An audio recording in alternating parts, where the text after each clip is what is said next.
पिछले टॉपिक में हमने पढ़ा कूलॉम का नियम। आज हमको इसका सदिश रूप जानना है। यह हमारे बोर्ड के परीक्षा की दृष्टि से बहुत ही इम्पोर्टेंट टॉपिक है। अब आपका प्रश्न होगा कि सर जब हमने कूलॉम का नियम पढ़ लिया तो इसके सदिश रूप को जानकर क्या करेंगे। भैया कूलॉम का नियम आपको सिर्फ और सिर्फ मैग्नीट्यूड बताता था, डायरेक्शन नहीं बताता था। उसका मैग्नीट्यूड और डायरेक्शन दोनों जान सकते हैं। इसके लिए मान लीजिए हमारे वही पुराने दो चार्ज, एक Q1 और एक Q2, जो एक दूसरे से R मीटर की दूरी पर रखें। ध्यान दीजिएगा इस केस में मैंने Q1 और Q2 दोनों को पॉजिटिव रखा है, यानी सेम चार्ज है। आप या जब बल की प्रकृति प्रतिकर्षण की है तो Q1 Q2 को भी क्या करेगा, इस दिशा में प्रतिकर्षित करेगा और Q2 Q1 को इस दिशा में प्रतिकर्षित करेगा। तो जो Q1 पर लगने वाला बल है किसके द्वारा, Q2 के द्वारा, इसको हम मान ले रहे हैं फोर्स। इसी तरह अगर हम R का ट्रांसपोजिशन वेक्टर निकालते हैं तो ये भी हम दो प्रकार से लिख सकते हैं। एक तो जब आप इधर से इधर जा रहे हो, इधर से इधर जा रहे हो, तब ये कहां से कहां जा रहे हो, एक से दो की तरफ आप जा रहे हो, तो R1 U2 2। और सेम इसी तरह जब आप 2 से 1 की तरफ की डिस्टेंस निकाल रहे हो, ये जो डिस्टेंस होगी ये इसके सापेक्ष यूनिट वेक्टर हमारा R2 1 हो जाएगा। हम यहां से भैया F2 1 निकालते हैं। देखें क्या निकलता है, F2 1 is equal 1/4 pi epsilon not. ध्यान दीजिएगा मैंने वेक्टर लिखा है Q1 Q2 अपान R²। यहाँ तक तो हमको कोई दिक्कत नहीं है क्योंकि जो भी सेपरेशन हमने कितना मान रखा था, R मान रखा था। इसका मैग्नीट्यूड आ गया। लेकिन यहाँ वेक्टर है तो हमको वेक्टर करने के लिए क्या चाहिए, इसके सापेक्ष में इसका जो भी यूनिट वेक्टर हो इस मैग्नीट्यूड का वो हम रख दें। F21 का ये मैग्नीट्यूड है, लेकिन इसके साथ और क्या चाहिए हमको, इसकी डायरेक्शन चाहिए। डायरेक्शन के लिए ध्यान दो, ये F21 की डायरेक्शन में क्या है, R की F21 के सापेक्ष डायरेक्शन क्या मिल रही है, R1 2 मिल रही है। तो आप इसी का यूनिट वेक्टर यहां रख दीजिए, R12 इसका यूनिट वेक्टर। आसान। सेम इसी तरह F12 अगर आप निकालना चाहो तो ये क्या रखोगे, 1/4 pi epsilon naught Q1 Q2 अपान R²। अब ध्यान दो भैया F12 के सापेक्ष में क्या आपका आ रहा है, R की कौन सी पोजीशन वेक्टर आ रहा है, R21। ये समीकरण 2 हम मान लेते हैं। एक चीज और ध्यान दीजिए, ये जो वेक्टर R12 है और वेक्टर R21 है वास्तव में है क्या, इनका जो माड है, एम्पलीट्यूड है, वो तो R के ही बराबर है। यानी कि चाहे यहां से यहां तक की दूरी देखो, चाहे यहां से यहां तक की दूरी देखो, बात तो एक ही है। बस अंतर किसका आ रहा है, अंतर इनकी दिशा का आ रहा है। एक की दिशा इधर है, दूसरे की दिशा इसके विपरीत है। यानी कि हम लिख सकते हैं R12 इक्वल -R21 हो सकता है।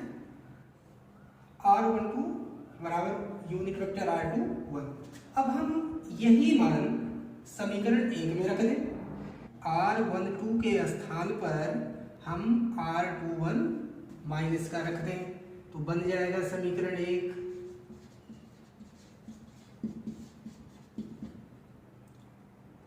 F21 is equal 1/4 pi epsilon naught Q1 Q2 upon R² का यूनिट वेक्टर।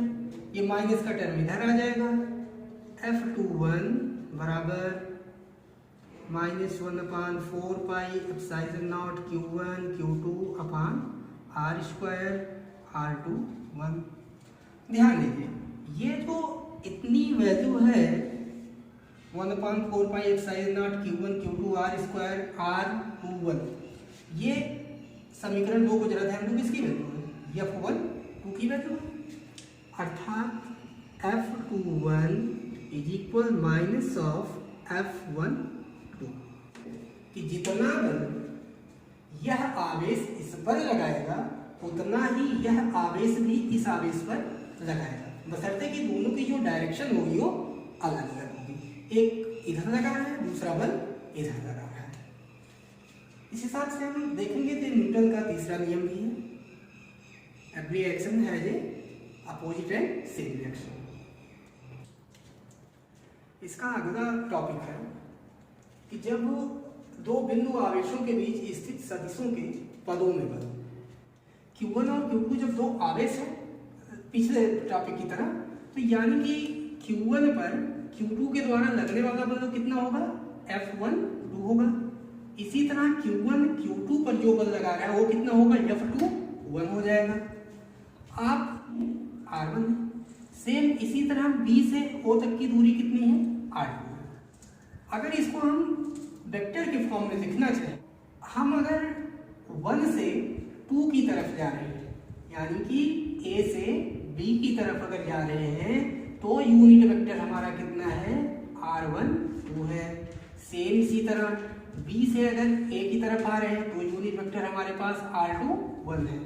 ये वास्तव में R12 और R21 है क्या, इनको निकाल रहे हैं तो कहाँ पहुंच रहे हैं, अंतिम में R2 पर पहुंच रहे हैं। कहाँ से चले तो R1 माइनस R2 हो जाएगा।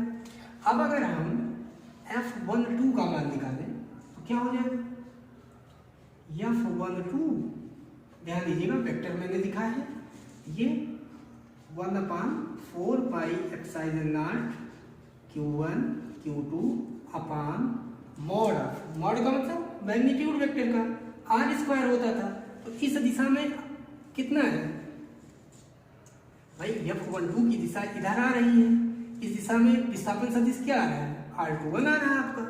तो आप यहाँ पर R21 का स्क्वायर मॉड में और इसी के सापेक्ष में यूनिट वेक्टर R21 लगा दीजिएगा।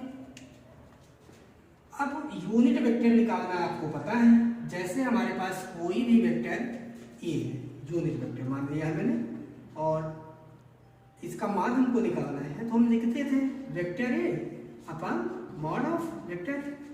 सेम अब हमको किसका यूनिट वेक्टर चाहिए, R21 का चाहिए, तो हम क्या करेंगे, R21 वेक्टर लिखेंगे और उसका मैग्नीट्यूड रखेंगे, मॉड रखेंगे।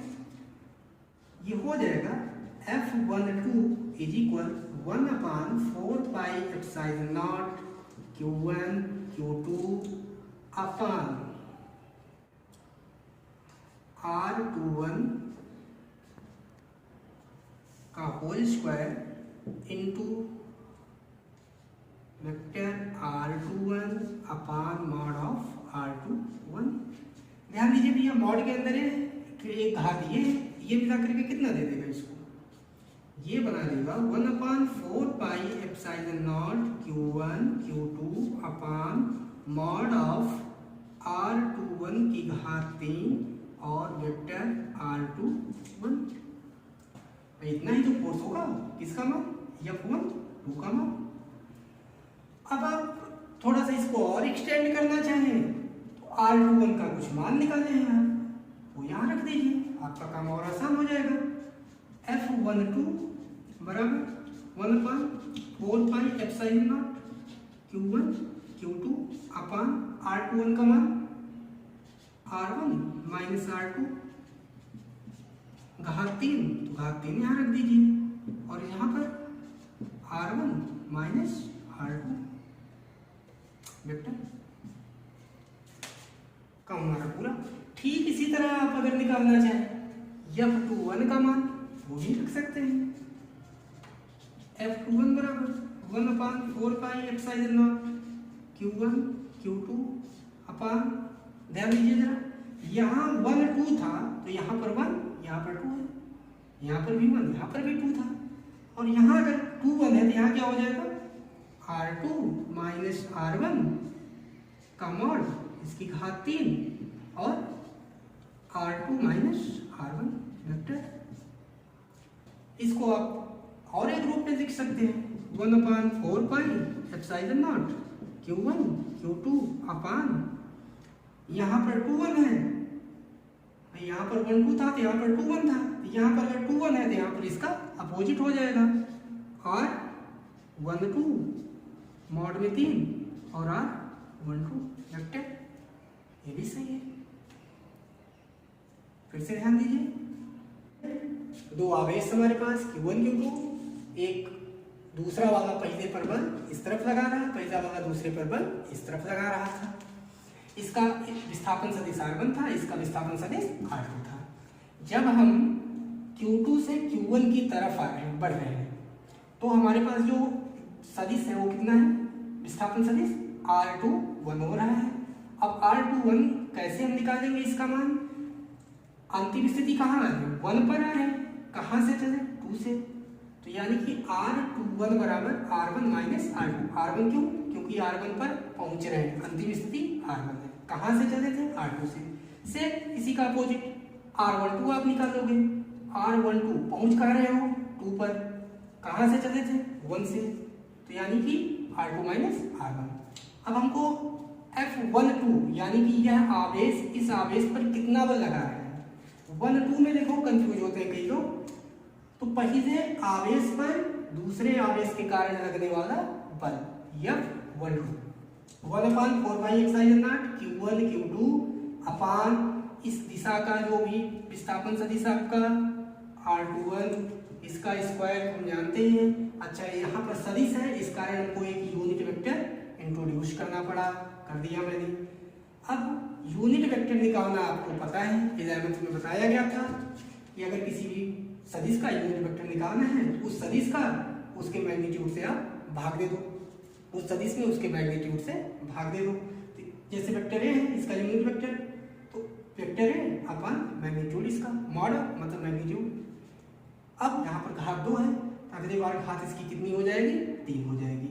आगे यहाँ से मैंने मान इसका पुट कर दिया है, F12 बराबर 1/4πε0 Q1 Q2 R1 minus R2 का मॉड घात 3, फिर यहाँ पर भी R1 माइनस R2। ध्यान रखो, यहाँ 1 2 है तो यहाँ भी 1, यहाँ 2, यहाँ पर भी 1, यहाँ पर भी 2। सेम ऐसे ही F21 अगर आप निकालो तो क्या हो जाएगा, 1/4πε0 Q1 Q2 सेम, यहाँ 1 2 था तो यहाँ 1 2 है, यहाँ पर 2 है तो यहाँ पे से क्या आ जाएगा, 2 आ जाएगा, फिर यहाँ पर 1 आ जाएगा, और यहाँ पर सेम R2 माइनस R1 हो गया। या इस फॉर्म में करना चाहो, यहाँ 1 2 था तो यहाँ पर 2 1 था, इसको कर दो 1/4πε0 Q1 Q2 R12 मॉड में घात 3 और वेक्टर में R1 2। अगला टॉपिक इसमें हमारा है बहुल आवेशों के बीच बल या अध्यारोपण का सिद्धांत, force between multiple charge, principle of superposition. तो भैया यह सिद्धांत अब तक हमने पढ़ा कि अगर दो बिंदु आवेश है हमारे पास तो उनके बीच लगने वाला बल का मान क्या होगा। लेकिन इस तरह अगर माना जाए कई सारे आवेशों का एक समूह है, कोई निकाय है जो जिसमें n आवेश पड़े हैं, तो उनके कारण किसी एक पर्टिकुलर आवेश पर कितना फोर्स लगेगा, वो निकालने के लिए हमको क्या पढ़ना पड़ेगा, प्रिंसिपल ऑफ सुपरपोजिशन पढ़ना है। यहाँ हम मान रहे हैं, अच्छा ये आवेश का निकाय में अनेक आवेश हों और उनमें किसी एक आवेश पर अन्य आवेश के कारण बल उस आवेश पर लगे सभी बलों के वेक्टर योग के बराबर होता है। एक निकाय है, जैसे यहाँ Q1, यहाँ पर Q2, यहाँ पर Q3 रखा है, ऐसे ही और आवेश है, यहाँ पर Qn रख दिया गया है। हम मानेंगे कि जो Q2 है, आवेश Q2 Q1 पर जो बल लगा रहा है वो कितना है, F1 ड्यू टू 2, भाई 1 पर लगा रहा है, किसके कारण लग रहा है, 2 के कारण लग रहा है, तो F1 2 लग रहा है। सेम इसी तरह जो आवेश Q3 है वह Q3 Q1 पर F1 3 लगा रहा है, Q3 लगा रहा है किस पर, 1 पर, यानी F1 3। सेम इसी तरह अगर Qn यहाँ पर होता तो Qn कितना लगाएगा, F1n। ये जो विस्थापन सदिश है क्रमशः, ध्यान दीजिए Q1 और Q2 के बीच में R12 है, Q3 और Q1 के बीच में R13 है, Qn से Q1 के बीच का जो भी सदिश है वो R1n है। अब अगर हम F12 का मान निकालें पहले आवेश पर, दूसरा आवेश कितना बल लगा रहा है ये निकालना, हम क्या करेंगे 1/4 pi epsilon naught Q1 Q2 अपान दूरी कितनी है R12 है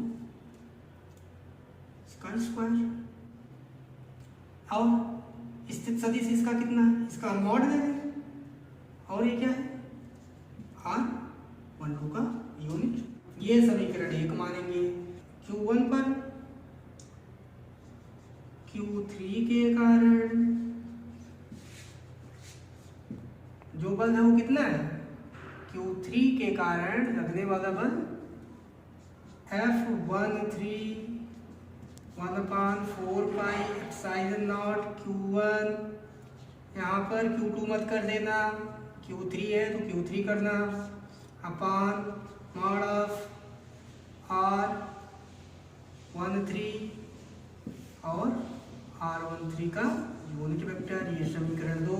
सेम इसी तरह किसके कारण, Qn के कारण, तो बल कितना है 1n 1/4 pi epsilon naught Q1 Q2 अपान 1n का मॉड का स्क्वायर और R1n का यूनिट वेक्टर, समीकरण 3।